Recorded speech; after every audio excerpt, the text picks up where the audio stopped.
Cette vidéo a pour but de sensibiliser les âmes sensibles et ainsi les guider afin d'éviter qu'elles ne commettent l'irréparable.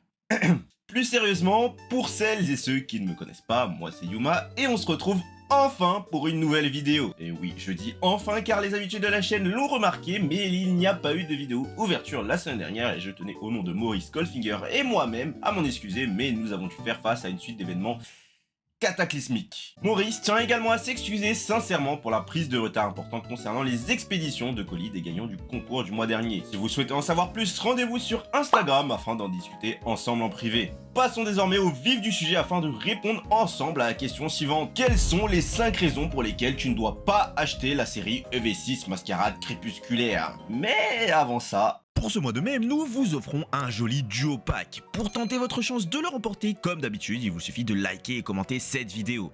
À la fin du mois, un commentaire parmi toutes les vidéos du mois sera sélectionné, donc pour maximiser vos chances, je vous invite à le faire sur l'intégralité des vidéos. Merci d'avance pour votre soutien et bon visionnage. commençons sans plus attendre avec, pour moi, la raison la plus importante de cette vidéo qui ne vous a probablement pas échappé en tant que collectionneur. Avant d'attaquer cette série, je tiens tout de même à rappeler qu'elle contient malgré tout de très belles cartes AR telles que la carte de Chartor, de Pomme d'Amour ou encore celle de Momartic comme nous l'avons vu dans cette vidéo. Mais si nous nous retrouvons aujourd'hui, c'est plutôt pour ce genre de cartes. Ouais, ça pique les yeux.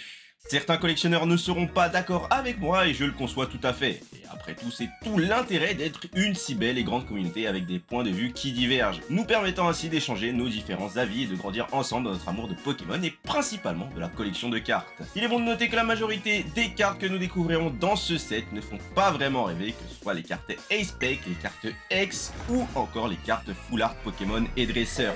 Cette série sera pour moi une série de transitions qui nous permettra à toutes et à tous de faire une pause financièrement dans la collection. Il faut également penser à l'origine de cette série qui est liée au pays d'origine de Pokémon, je parle bien entendu du Japon. Mais ça, nous en parlerons un peu plus tard dans la vidéo. Cette première raison m'amène à te demander ton avis à toi. Que penses-tu de cette série ?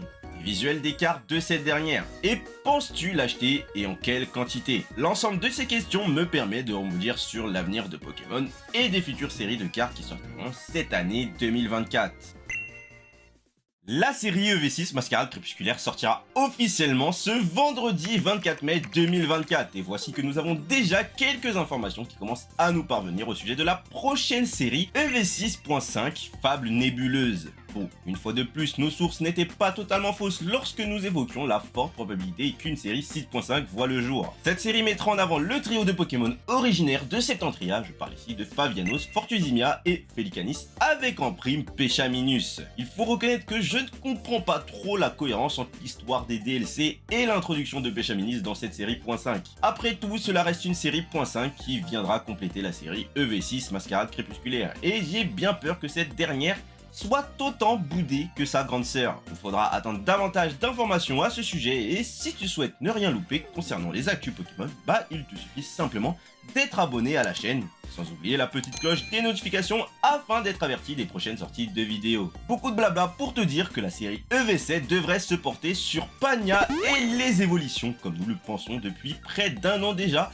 avec une série 7.5 portée sur Terrapagos et Terracrystal Stellaire. Nous en discutions avec Maurice et il nous semblait logique que des Pokémon tels que Pechaminus et Terrapagos se retrouvent dans des séries classiques et non des .5 à la vue de leur impact non négligeable dans la trame des DLC d'Écarlate et Violet, mais bon, étant donné qu'ils ont fait un choix tout autre concernant Pechaminus, cela m'étonnerait guère qu'il en soit de même pour Terrapagos. Reste à savoir où se placera la fameuse série mettant en avant les dragons qui d'après quelques sources s'avère être factuelle. Cette accélération soudaine dans les séries de cartes Pokémon doit être étroitement liée à la sortie du jeu Pokémon ZA avec une série de cartes hors série qui lui sera probablement dédiée. Mais nous en reparlerons dans une prochaine vidéo avec davantage d'éléments à l'appui. L'ensemble de ces éléments peuvent se résumer en un seul et même conseil. Sois patient car de très belles séries sont à venir. Je te conseille de garder quelques sous de côté pour te faire plaisir car je pense sincèrement que tu ne le regretteras pas.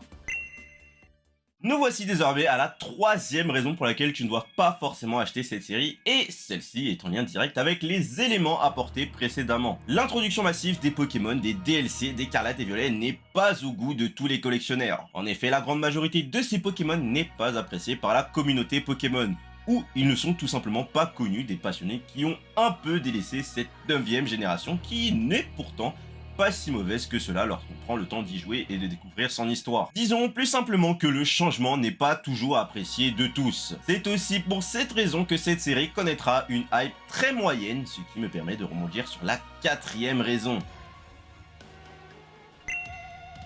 Qui dit nouvelle série dit dépenses et budget. De nombreux retours de passionnés nous confirment que cette série n'est pas plus attendue que cela, contrairement aux précédents tels que EV5 Force Temporelle. Il suffit simplement de se rendre sur de nombreuses boutiques en ligne afin de se rendre compte que les prix ne font que chuter concernant EV6 Mascarade Crépusculaire, car les commerçants rencontrent de grandes difficultés à écouter leur stock, et ce, même à 2 jours de la sortie de la série. À titre d'exemple personnel, j'ai passé commande chez Pokésumo qui a fait une belle offre avec l'ensemble des produits pour seulement 250 € et la commande vient d'être préparée et expédiée ce jour même. Je vous recommande vivement de vous rendre sur son site car malgré des frais de port et des colis parfois préparés rapidement, il reste très professionnel et réactif. Cela pour vous conseiller une fois de plus de patienter un peu car la hype qui entoure cette série est très faible et devrait poursuivre sa chute dans les semaines à venir. De ce fait, les prix devraient continuer à baisser. Alors si tu n'es pas pressé d'acheter et d'ouvrir cette série, je t'invite à être patient. Malgré cette hype moyenne de notre côté du globe, cette série était très attendue et appréciée par les Japonais car elle est en rapport avec leur culture. Je pourrais m'attaler sur le sujet pendant un quart d'heure sans problème, mais ce n'est pas le sujet de la vidéo, donc dites-moi dans les commentaires si une vidéo dessus vous intéresse. Cette raison nous amène à nous questionner afin de savoir si nous devons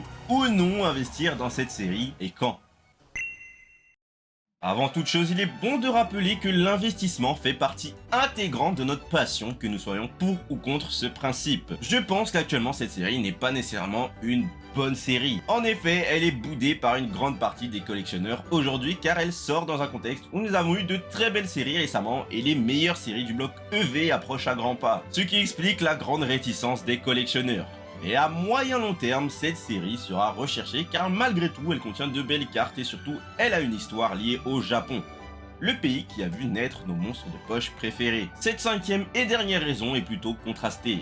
Je vous invite à prendre du recul et à attendre le bon moment si vous souhaitez conserver quelques produits de cette série de côté. Voilà pour cette petite vidéo. Avec celle-ci et celle des 5 raisons d'acheter cette série, vous devez dorénavant savoir si oui ou non vous comptez acheter cette série. Même si cette dernière a plus d'aspects négatifs d'apparence, pour vous collectionneurs, il faut tout de même prendre en compte que cette dernière risque d'être un grand tournant pour le TCG. Si vous voulez en savoir davantage à ce sujet, j'en ai parlé juste ici.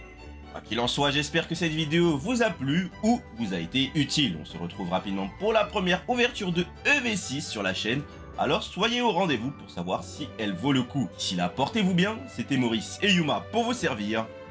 Peace.